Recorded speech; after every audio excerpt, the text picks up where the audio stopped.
Բարի երեկո, ZZ սուրանկյունն է, որի նպատակը մեր իրականության սուրանկյունները բացահայտելն է։ Մեր ճանապարհը տանում է դեպի նպատակ եւ կարևոր չէ թե որքան երկար է այդ ճանապարհը, քանի որ առանց նպատակի չկա գործունեություն։ Դավադիր, ստորկրակոց է ուղղվել նախագահի թեկնածու անկախության եւ ժողովրդավարության երևելի հայրերից մեկի դեմ։ Ինչու՞։ Ով է համարձակվել կրակել Հայրիկյանի վրա եւ ինչ էր ուզում դրանով ասել։ Այս հարցերը կախված են դեռ։ Պետական քաղաքական գործիչները մահափորձը գնահատել են որպես պետականության եւ ժողովրդավարության դեմ նետված մարտահրավեր։ Նման հաշվենկատ քաղաքական մահափորձի գնալուց առաջ պետք էր հասկանալ, որ անկախությունն ու ժողովրդավարությունը հնարավոր չէ սպանել։ Աշխարհում ոչինչ ու ոչ մի կրակոց չի կարող ստիպել հրաժարվելու հազարամյա երազանքից եւ չի կարող կասեցնել ժողովրդավարության անշրջելի ընթացքը։ Սուրանկյունը խստորեն դատապարտում է քաղաքական մահափորձը նախագահի թեկնածուի նկատմամբ։ Պարույր Հայրիկյանին մաղթում ենք առողջություն, արագ ապաքինում ու վերադարձ քաղաքական ակտիվ գործունեության։ Իսկ մինչ այդ ներկայացնում ենք մահափորձից անմիջապես հետո արված կադրեր, որոնք ականատեսներից մեկը տրամադրել էր Սուրանկյանը։ Կադրեր, որոնք դիտելուց հետո շատեր իրենց հարց կուղեն։ Հանուն տեսացի եւ ի հեճուկս տականքների չարժե արդյոք պայքարել անկախության եւ ժողովրդավարության արժեքների ամրապնդման համար։ Ապա մի ձեր տվեք։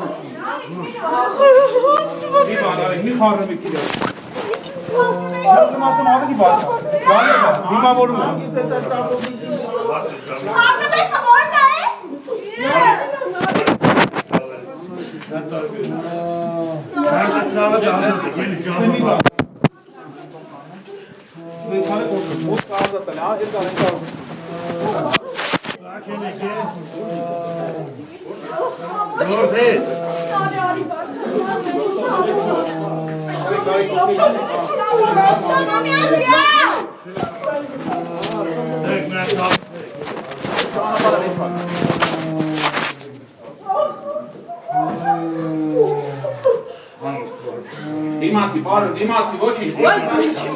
անչկա։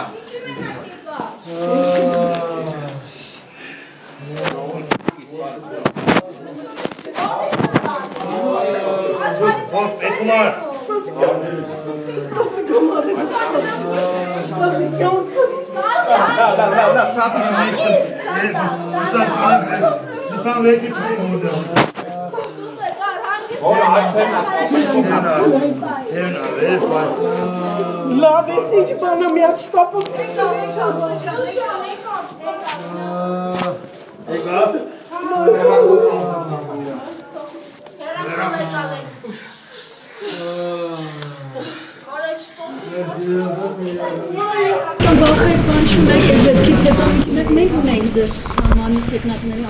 Մարդիկ վախենա, միայն Աստծուց։ Եթե դու Աստծու հանդեպ սխալ բաներ չես անում, վախենալու շատ բան չունես։ Այն պահին իհարկե շատ տհաճ էր, որ տեսա բանը, բայց այդ վախ չէր, այլ հասկացա, որ վերջն է, ինչ որ այդ նույնիսկ ոնց որ երևի դրա պատճառով ուժեղ այդ գոռացը ինքն էլ երևի անակնկալի եկավ, բայց ոչ թե վայ բան այդ ու կրակոցն եղավ, երևի այդ պահը փրկեց։ Այդտեղից մտնելով ես հողմից դուրս գալով ոչ մի բան չվնասելով, այդ նշանակում է վերևից քեզ օգնողներ կան։ Դեռևս անցած գարնան վերջից գյուղացիները սկսեցին ահազանգել խոտի պակասի եւ դրա պատճառով հնարավոր թանկացումների մասին։ Նրանց կանխատեսումներն իրականացան։ Խոտի 1 տուկի գինը 1000-ից 1200-ից հասավ 1700-ից 2500 դրամի։ Եթե անգամ գինը չէին բարձրացնում, փոքրացնում էին տուկը շահույթ ապահովելով։ Սակայն խոտի գնի բարձրացումը կանխելու նպատակով ինքը սարքելու տեղը աչքնել հանեցին։ Վիճակից օգտվեցին ցորեն ներկրողները, ալյուր արտադրողները, չէ որ ցորենի մշակման վերջնարդյունքներից է նաև թեփը։ Դրա գինը 1 տարում աճեց ավելի քան 2 անգամ։ Եվ որքան էլ ալրաղացներում նշում են, թե թանկացումն օբյեկտիվ պատճառներ ունի, միջազգային բորսաներում ցորենը որոշակիորեն թանկացել է, դժվար է հավատալ նրանց, քանի որ թեփի գինը անհամաչափ է բարձրացվել։ Հակամա մտածում ես, որ տնտեսվարողները ուղղակի փորձում են առավելագույն օգուտ քաղել իրավիճակից։ Եթե չկա խոտ, այն գյուղացիները փոխարինում են հիմնականում թեփով։ Անասնակերի գնի աճը ուսումնասիրել ենք լորի, արմավիրի եւ կոտայքի օրինակներով եւ պարզել նաեւ, որ գյուղացիները բողոքում են ոչ միայն թանկացումից, այլև որակից։ Պարզել ենք նաեւ, որ անասնակերի արտադրությունը որևէ կերպ չի վերահսկվում։ Թե ինչպես ստեղծվեց իրավիճակը եւ ինչի կարող է հանգեցնել Շուշանիկ Միրզոյանի թեփ կերածից ինչ ակնկալես տեսանյութը։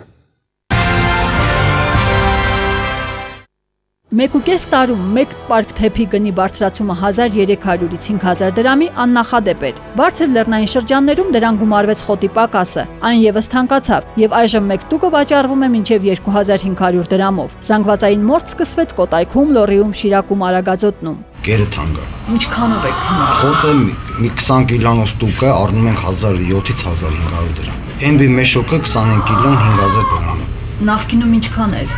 2.5 1008, այդ ձեր բարձր։ Այսինքն դուք կոմբիկեր թեփ չեք առնում։ Թեփ ոնց առնեմ 4000 դրամ է, մեծ շոկը 20 կիլո ոնց կարաս առնել Եվրոպայից ապրես։ Դա վերացնելու ենք 100%, ոչ մի չի։ Իսկ մսիգինը բայց սենց էժանացավ ավելի լավ, չի։ Եվ ամիսի գինը էժանանա, թող թեփնել էժանանա, ծորենը գայնել էժանանա, մենակ գյուղացու ապրանքն է էժանանում։ Որոշ գյուղեր հարկադրված անցան ավելի անորակ, սննդային արժեք չունեցող ծղոտի։ Կենթանին չի սատկում, բայց միսուկաթ էլ չի տալիս։ Հարցին ժամանակավոր լուծում տրվեց։ Գարի եմ ցանածել, ես այդտեղ 4000 տյուկ սալոմ եմ հավաքել։ Այսինքն ձեր սալոմով ու ձեր գարիով եք պահում։ Խոտել եմ մի քիչ հավաքեմ 2000 տյուկ, դե բայց 70 գլխի համար դա շատ քիչ է։ Ծղոտով ենք լրացնում խոտի պակասը։ Ծղոտը ուրեմն հիմնականում ծավալային կեր է, դա այդպես ասենք իր մեջ սննդարար արժեքներ չունի, դա գոյատևելու միջոց է։ Եթե խոտի գնի բարձրացման պատճառը հասկանալի է, եղանակներ անբարենպաստ, ապա ցորենի թեփի թանկացումը դժվար է բացատրել։ Որոշեցինք ճշտել հենց արտադրողներից։ Սկսել են լավ որակի ցոր են բերել, դրա պատճառով թեփ քիչ է առաջանում։ Ու դրա համար էլ գինը բարձրացել է։ Ալումինի մի տեսակ այդ գինը ռազմավարական նշանակություն ունի։ Հնարավոր է նաև այն մարդիկ, ովքեր որ ալու են արտադրում, իրանք վնասով աշխատել, ոչ թե հնարավոր է տենց վնասով, բայց հիմա այդ թեփի հաշվին գոնե ինչ-որ մի քիչ վերականգնեն վնասը։ Լավորակ ցորենի ներկրումը կամ պետք է բերեր գների թանկացման, կամ էլ պետք է ներկրման ծավալը նվազեր։ Վիճակագրությունը փաստում է, ոչ մեկն է եղել, ոչ էլ մյուսը։ Այնպես որ խոտ չկա, ուրեմն թեփ ավելի շատ կգնեն։ Մտածել են արտադրողները եւ թանկացրել արտադրանքը։ Սակայն գնի բարձրացումը գյուղում այդքան ցավագին չէին ընդունի, եթե պահպանվեր անասնակերի որակը։ Էս այն կոմբիկերն է, որին չեն մոտենում անասունը։ Ոչ մի բան, էսի մի քծում եք անասունի տակ, մի հատ չկա մեջ։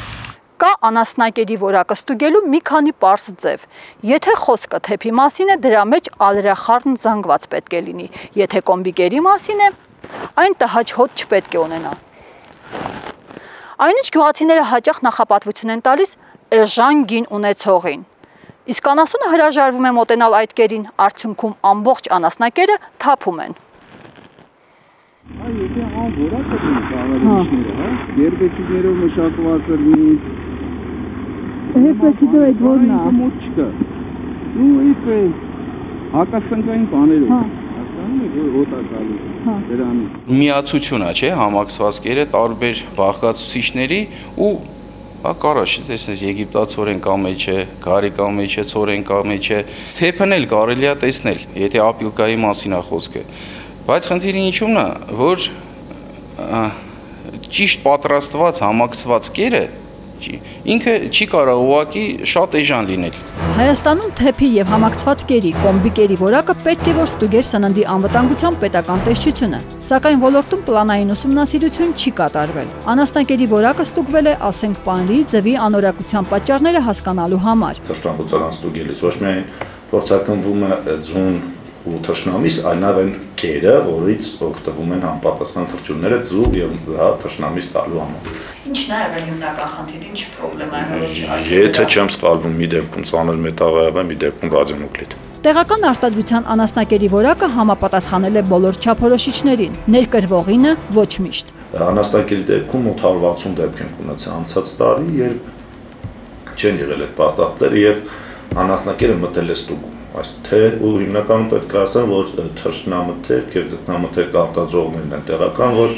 իրականացնում են ներկրում անասնակերի հետ կապված եւ մի քանի դեպք ընդհանրապես եղել, որ ապրանքը չի մտել հանրապետություն։ Այսօր անասնակեր արտադրողների մասին տեղեկատվական բազա է ստեղծվում։ Ստուգումները կսկսվեն մինչև տարեվերջ, սակայն անգամ եթե տեսականորեն դրա միջոցով անասնակերի որակը վերահսկելի կդառնա, գինը միշտ էլ կորոշվի պահանջարկ առաջարկ հարաբերակցությամբ։ Թանկացման միտումը կպահպանվի, որպես ապացույց նշենք, որ մինչ տեսանյութը պատրաստվում էր, թեփը հերթական անգամ թանկացավ եւ որոշ տեղերում այսօր վաճառվում է ոչ թե 5000, այլ 6000 դրամով, մեկ պարկը։ Շուշանիկ Միրզոյան, Զոհրաբ Քարամյան, Հովանես Չապարյան, Սուրանկյուն։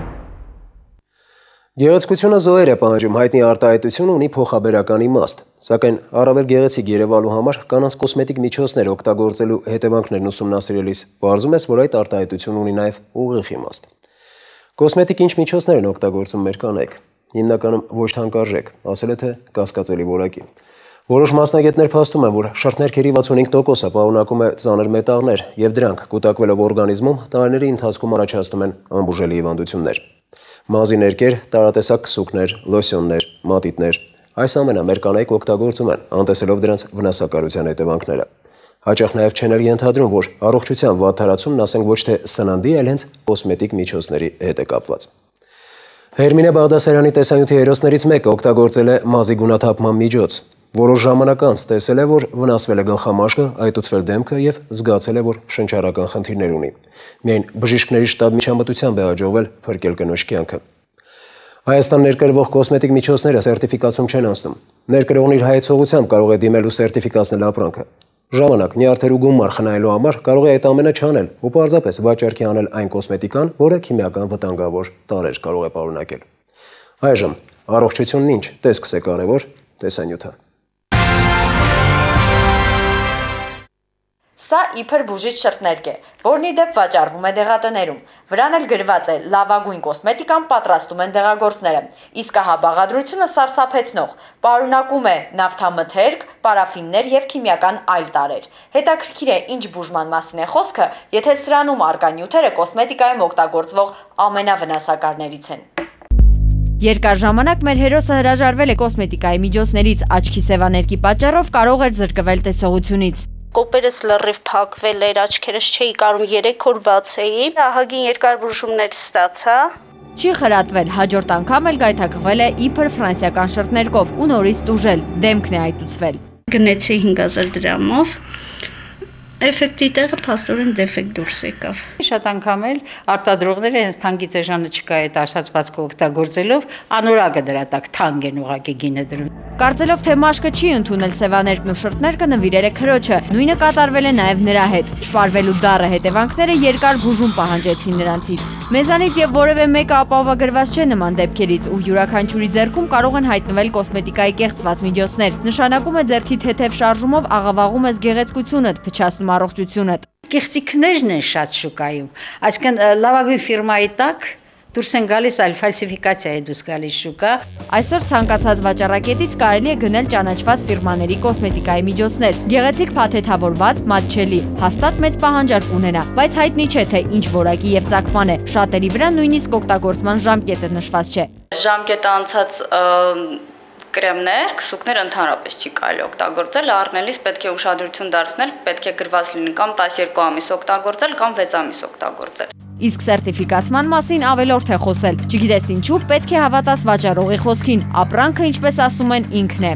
Ոնց իմանանք, որ իսկականն է։ Կամ հավատակ, կամ չհավատակ։ Չկա սերտիֆիկատ կամ ինչ-որ։ Հաստատ ձևավորում չենք վաճառում։ Սրա ժամկետը չգտանք, չէ՞։ Լավ։ Այսինքն ոչ մեկի վրա չկա ժամկետ։ Օրիգինալներն են սրանք։ Ոնց կարանք իմանանք համոզվելու համար։ Ես ասում եմ, եթե հավատում եք, եթե չէ, արդեն տեսանք։ Յանը որ սերտիֆիկատ եղավ, ինչ անենք։ Պետք է շատ դեր իրավունքները պահանջեք, ասեք, տեսեք ինչ եք անում։ Իդեպ, եթե մի ժամանակ կոսմետիկա ներմուծողը ապրանքը պետք է սերտիֆիկացներ սահմանակետում ու նոր հատեր սահմանը, ապա հիմա այն տեղափոխվել է իրացման փուլ։ Այսինքն սերտիֆիկացումը պարտադիր չէ, իսկ շուկա մտնելուց հետո իրացնողներից թերևս քչերին է հուզում անվտանգության սերտիֆիկատը, կարևորը ապրանքի պահանջարկը կա։ Իսկ այն գործոնը կա։ Հիմա ասենք չգիտենք որտեղից ինչ կմտնի, ոնց կլինի,